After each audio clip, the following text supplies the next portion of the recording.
वैसे सीधा होना या भोला होना कोई गलत बात नहीं है, पर आज के ज़माने में सीधे और भोले इंसान को बेवकूफ़ कहा जाता है। इसलिए आज के ज़माने में आपका स्मार्ट होना बहुत ही ज़रूरी है।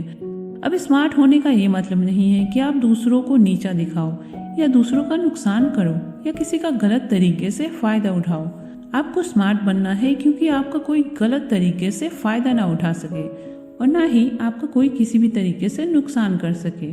आप अपनी स्मार्टनेस से लोगों पर एक अलग छाप छोड़ सकते हैं। इससे आपको लोग और भी ज़्यादा पसंद करने लगते हैं और आपकी रिस्पेक्ट करते हैं। हर चीज़ को सोच समझकर करना चाहिए।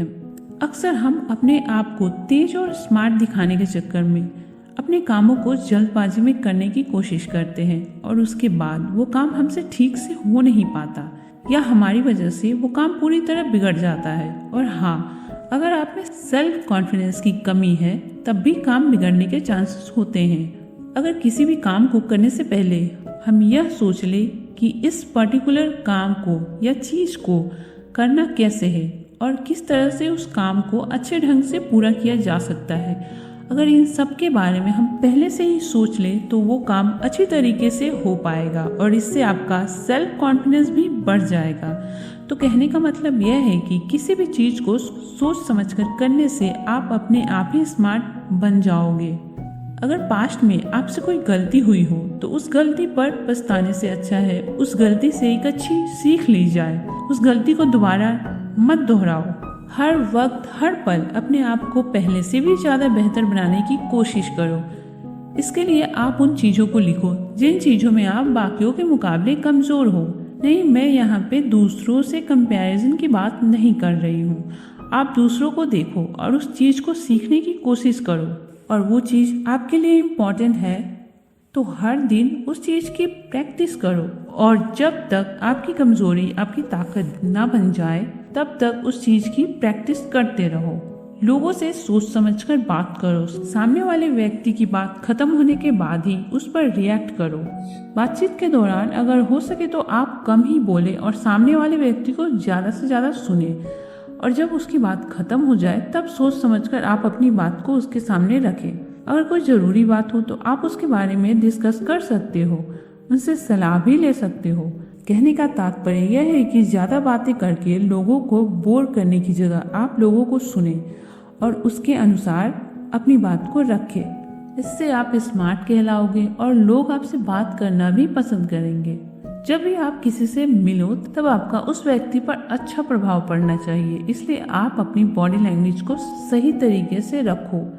बात करते वक्त हैंड मूवमेंट का इस्तेमाल करना, आपका चाल ढाल सही होना, आपका बॉडी पोस्चर सही होना, ये सभी चीज़ें बॉडी लैंग्वेज में आती हैं और ये एक ऐसी चीज़ है जिसे देखकर लोग अंदाज़ा लगा लेते हैं कि आप कितने स्मार्ट हो। आज की दुनिया का सच यह है कि जो दिखता है वो बिकता है। अगर आपको ड्रेसिंग सेंस की नॉलेज है, मतलब आपको पता है कि आपको कब क्या पहनना है, किस तरह के कपड़े आप पे अच्छे लगते हैं, किन कपड़ों में आप ज़्यादा कंफर्टेबल महसूस करते हो, अगर ये सारी चीज़ें आपको पता है तो आप लोगों के सामने अपने पहनावे की वजह से भी स्मार्ट लगोगे। और यह सच भी है कि लोग आपको आपका पहनावा देखकर ही जज करते हैं। अगर आप अपना पहनावा सही नहीं रखोगे तो ऐसे में आप अंदर से कितने भी स्मार्ट हो लेकिन बाहर से लोग आपको एवरेज ही समझेंगे। उन लोगों के साथ रहो जो आपसे ज़्यादा स्मार्ट है। अब इसका मतलब यह नहीं कि आप बेवकूफ़ हो। स्मार्ट लोगों को ऑब्जर्व करो, देखो उन्हें कि वो लाइफ में आने वाली हर एक प्रॉब्लम्स और सिचुएशन को किस तरह सॉल्व करते हैं। अब यहाँ पे आपको एज इट इज़ उनको कॉपी नहीं करना बल्कि उनसे सीख कर आइडिया लेना है और अगर वैसी प्रॉब्लम्स और सिचुएशन आपकी लाइफ में आए तो सोच समझकर उसे अपने हिसाब से सॉल्व करना। हर दिन कुछ ना कुछ नया सीखने की कोशिश करें, इससे आप और ज़्यादा बेहतर और स्मार्ट हो जाएंगे। जो स्किल्स आपके लाइफ में इम्पॉर्टेंट है और आपको लगता है कि इन स्किल्स की वजह से आपकी लाइफ में परिवर्तन आ सकता है तो उन चीज़ों को सीखें और अपनी लाइफ में अप्लाई करें। आपकी लाइफ का हर डिसीजन आप सोच समझ कर लें। डिसीजन लेते वक्त आपको उससे क्या फ़ायदा और क्या नुकसान होने वाला है, उसमें कितना रिस्क है, उस फैसले की वजह से आपकी लाइफ में क्या चेंजेस आ सकते हैं, इन सभी चीज़ों के बारे में सोच कर ही आप डिसीजन लें। लोगों की बातें सुने पर अंत में जो आपको सही लगे आप वही चीज़ करें। हो सकता है लोग पहले आपको गलत कहें, पर आपको अगर अपने किए गए फैसले पर और अपने आप पर भरोसा है तो आप उस फैसले पर डटे रहें। कई बार ऐसा होता है कि हम अपने आप को स्मार्ट बनाने के चक्कर में ओवर स्मार्ट बनने लगते हैं, दूसरे लोगों को कम समझने लगते हैं और उन्हें नीचा दिखाने लगते हैं। ऐसा करने से लोगों की नज़र में आप एक बुरे व्यक्ति साबित होंगे, लोगों की नज़र में आपकी वैल्यू कम हो जाएगी और लोग आपको पसंद नहीं करेंगे।